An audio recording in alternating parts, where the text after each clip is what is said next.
Welcome to செல்வி சமையல். இன்றைக்கி செல்வி சமையலில் நம்ம ஒரு சூப்பரான லஞ்ச் பாக்ஸ் ரெசிபி தாங்க பார்க்க போகிறோம். ரொம்ப ஆரோக்கியமான லஞ்ச் பாக்ஸ் ரெசிபிங்க. ரொம்ப குயிக்காக ரெடி பண்ணலாங்க. வாரத்தில் ஒரு முறை கண்டிப்பாக குழந்தைகள்லேருந்து பெரியவங்க வரை எல்லாருமே செஞ்சு சாப்பிட்டா நம்மளுடைய உடம்பு ரொம்ப ஆரோக்கியமாகவும் ரொம்ப ஸ்ட்ரென்த்தாகவும் பலமாகவும் இருக்குங்க. பச்சை பயிறு சாதங்க குக்கரில் ரொம்ப எளிமையாக எப்படி குயிக்காக ரெடி பண்ணுறதுன்னு பார்க்க போகிறோங்க. வாங்க ஸ்டெப் பை ஸ்டெப்பாக பச்சை பயிறு சாதம் எப்படி செய்கிறதுன்னு பார்ப்போம். அதுக்கு முதல்ல நான் இன்றைக்கி அரை கப் பச்சை பயிரை ஊற வச்சுக்கிறேங்க ஓவர் நைட். நீங்கள் ஊற வச்சு செய்கிறதுனால உங்களுக்கு முழுமையான சத்து கிடைக்குங்க. அதனால தான் ஒரு பவுலில் நான் இப்போ அரை கப் பச்சை பயிறு எடுத்துட்டேங்க. பச்சை பயிரை 2-3 தடவை வாஷ் பண்ணி எடுத்துகிட்டு அது மூழ்கிற அளவுக்கு தண்ணி நிறையா பிடிச்சி வச்சுருக்கேங்க. பிடிச்சி வச்சுட்டு ஒரு மூடி போட்டு 8 மணி நேரம் ஊற வச்சுக்கிறேங்க.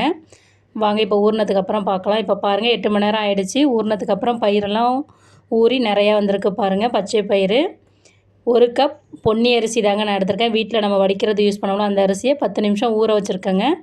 6-7 பல் பூண்டு, ஒரு பெரிய வெங்காயம், 4 பச்சை மிளகா, 1 தக்காளி,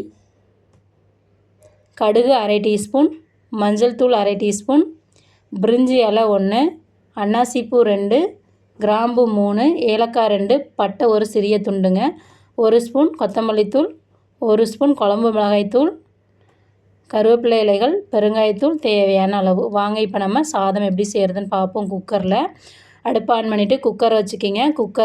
குக்கர் சூடான பிறகு ஒரு 3 ஸ்பூன் எண்ணெய் ஆட் பண்ணிக்கிங்க. நீங்கள் நெய் வேணாலும் ஆட் பண்ணிக்கலாம். நான் நெய் ஆட் பண்ணல, எண்ணெய் மட்டும் தான் ஆட் பண்ணுறேங்க. அதனால் நான் எண்ணெய் 3 ஸ்பூன் ஆட் பண்ணியிருக்கேன். எண்ணெய் காஞ்ச பிறகு பட்டை ஒரு சின்ன துண்டு, 3 கிராம்பு, 3 ஏலக்காய், 2 அன்னாசிப்பூ, ஒரு பிரிஞ்சி இலை ஆட் பண்ணிவிட்டு அதை நல்லா பொரிய விடுறேங்க.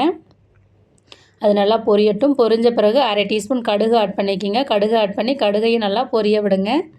இந்த ஃப்ளேவர் சூப்பராக இருக்கும் பட்டை கிராம்பு சேர்க்குறதுனால. அது கூட கருவேப்பிலை இலைகள் சிறிதளவு ஆட் பண்ணிவிட்டு அதை நல்லா பொரிய விடுங்க.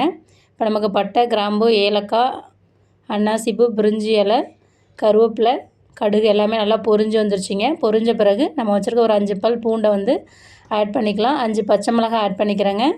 உங்களுக்கு காரத்திற்கு தகுந்த மாதிரி நீங்கள் பச்சை மிளகாய் ஆட் பண்ணிக்கலாங்க. உங்கள்கிட்ட பச்சை மிளகாய் இல்லைன்னா நீங்கள் காய்ந்த மிளகாய் வேணாலும் ஆட் பண்ணிக்கலாங்க. இப்போ மிளகாய் நல்லா வதங்கட்டும். இப்போ மிளகாய் நல்லா வதங்கிடுச்சிங்க. வதங்கின பிறகு நான் ஒரு பெரிய வெங்காயத்தை பொடியாக கட் பண்ணி வச்சுருக்கேங்க. அந்த வெங்காயத்தை ஆட் பண்ணிக்கிறேன். நான் பொடியாக கட் பண்ணி ஆட் பண்ணுறேன். நீங்கள் நீல வாக்கில் வேணாலும் கட் பண்ணி ஆட் பண்ணிக்கலாங்க. வெங்காயத்தை ஆட் பண்ணிவிட்டு கண்ணாடி பதம் வர வரையும் நல்லா ஒரு 2 நிமிஷம் நல்லா வதக்கிக்கலாங்க. வெங்காயம் நல்லா வதங்கணும். இப்போ பாருங்கள் வெங்காயம் வதங்கிடுச்சு. அதோட அளவும் கம்மியாக வந்துருச்சு பார்த்தீங்களா வதங்கினதுனால. இப்போ இந்த பக்குவத்துக்கு வதங்கினா ஓகேயாக இருக்குங்க வெங்காயம். இப்போ நம்ம கட் பண்ணி வச்சுருக்கிற ஒரு தக்காளி ஆட் பண்ணிக்கலாங்க. தக்காளியை நீல வாக்கில் கட் பண்ணி ஆட் பண்ணுறேன். உங்களுக்கு விருப்பமான மாதிரி நீங்கள் கட் பண்ணி ஆட் பண்ணிக்கலாம்.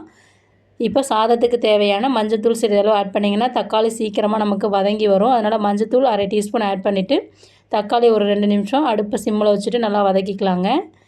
இப்போ பாருங்கள் தக்காளியும் நல்லா வதங்கிட்டு இருக்குது. அது கூட நம்ம சுவைக்கேற்ப கல்லுப்பு ஆட் பண்ணிக்கலாங்க. கல்லுப்பு ஆட் பண்ணிவிட்டு நல்லா மிக்ஸ் பண்ணி விடுங்க. மிக்ஸ் பண்ணிவிட்டு தக்காளி வெங்காயம் நல்லா வதங்கட்டும். ஒரு 2 நிமிஷம் அவங்க வதங்குறதுக்கு. இந்த பச்சை பயிறு சாதம் நம்மளுடைய உடம்புக்கு அவ்வளோ ஆரோக்கியமும் ஹெல்த்தியானதுங்க. அடிக்கடி செஞ்சு சாப்பிடுங்க வீட்டில். இப்போ பாருங்கள் 2 நிமிஷம் ஆகிடுச்சு. தக்காளி நல்லா வதங்கிடுச்சு.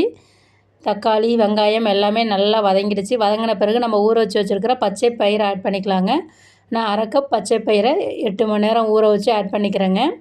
நீங்கள் ஊற வச்சு ஆட் பண்ணலாம். அப்படி இல்லைனா லைட்டாக வறுத்துட்டு ஒரு 10 நிமிஷம் ஊற வச்சுட்டு அதுக்கப்புறம் நீங்கள் குக்கரில் ஆட் பண்ணலாங்க. நீங்கள் இந்த மாதிரி ஊற வச்சு சேர்க்குறப்போ உங்களுக்கு முழுமையான சத்து கிடைக்குங்க. அதனால தான் நீங்கள் ஊற வச்சு ஆட் பண்ணணும். லைட்டாக முளை கட்ட ஆரம்பிச்சிடும். அந்த முளைப்போடு இருக்கிறது நம்மளுடைய உடம்புக்கு அவ்வளோ ஒரு ஆரோக்கியமானதுங்க பச்சை பயிறு. இப்போ ஒரு 2 நிமிஷம் நல்லா பச்சை பயிறு வதங்கட்டும். இப்போ பச்சை பயிறு வதங்கிடுச்சிங்க. 2 நிமிஷம் ஆகிடுச்சி. இது கூட 1 ஸ்பூன் கொத்தமல்லி தூள், 1 ஸ்பூன் குழம்பு மிளகாய் தூள் ஆட் பண்ணிக்கிறேங்க. வேறு எந்த மசாலா தூளும் நான் ஆட் பண்ணலை. இது 2ம் ஆட் பண்ணாவே அவ்வளோ சூப்பராக சுவையாக அந்த அளவுக்கு சூப்பராக இருக்குங்க. இந்த மாதிரி நீங்கள் சாப்பிட்டே இருக்க மாட்டீங்க. அந்தளவுக்கு ஒரு ரிச்சான ஃபீலில் ரொம்ப ஹெல்த்தியான டேஸ்ட்டில் இருக்குங்க இந்த பச்சை பயிறு சாதம். இந்த மசாலா பச்சை வாசனை போகிற வரையும் ஒரு 2 நிமிஷம் வதக்கிக்கலாம். வதங்கின பிறகு நம்ம அரிசியை ஊற வச்சு வச்சுருக்கோம் பார்த்தீங்களா. நான் பொன்னி அரிசி நார்மலாக நம்ம வீட்டில் சாப்பாட்டுக்கு வடிக்கிற அரிசி தாங்க செய்கிறேன். நீங்கள் ரேஷன் அரிசிலையும் செய்யலாம், பாஸ்மதி ரைஸ்லையும் செய்யலாம். பொன்னி அரிசியில் செய்கிறப்ப பொன்னி அரிசி 2-3 தடவை வாஷ் பண்ணிவிட்டு ஒரு 10 நிமிஷம் ஊற வச்சுட்டு தண்ணியை இருத்துட்டு ஆட் பண்ணிக்கிங்க. நல்லா அரிசி நல்லா நீளமாக வரும். இப்போ இது கூட தேவையான அளவு தண்ணி ஆட் பண்ணிக்கலாங்க. நான் பச்சை பயிறு அரை கப்பு, இது 1 கப் எடுத்தேன். அதுக்கு மொத்தம் 1½ கப்புக்கு நான் 3½ கப் தண்ணி வச்சுருக்கேங்க.